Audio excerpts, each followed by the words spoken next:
আসসালামু আলাইকুম। একটি প্রশ্ন, দুইটি সংখ্যার অনুপাত 5:7 এবং তাদের গসাগু 8 হলে তাদের লসাগু কত? সমস্যাটার সমাধান করি।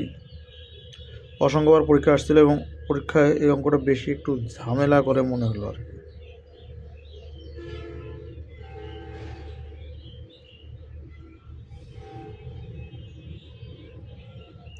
সলভ মনে করি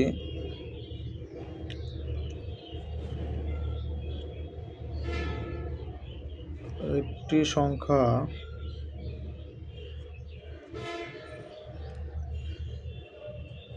5x, সুতরাং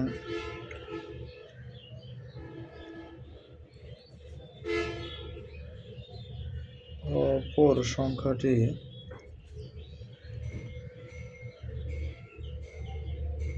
7x।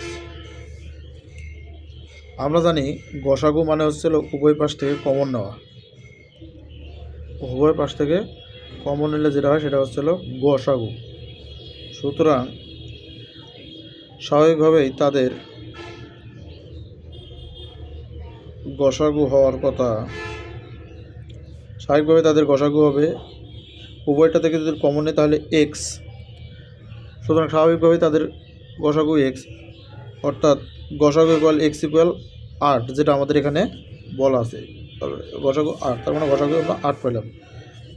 তাহলে তাদের লসাগু হবে 7x আর 5x এর মধ্যে দেখা যায়, আমরা জানি লসাগুর মধ্যে কি করা যায়, লসাগুর মধ্যে আগে আমাদের কমন নিতে হয়। তার মানে লসাগুর মধ্যে যেটা কমন যাবে কমন, এবং লঘিষ্ঠ সাধারণ গুণিত অর্থাৎ সর্বনিম্নটা নিতে হবে। তার মানে দুইটারে আমরা নেব। তার মানে 7x আর 5x এর মধ্যে আমরা x যদি কমন নেই তাহলে x কমন নিয়ে থাকতে 7 গুণন 5, তার মানে 35x। সুতরাং তাদের লসাগু হবে তাদের লসাগু কত হবে?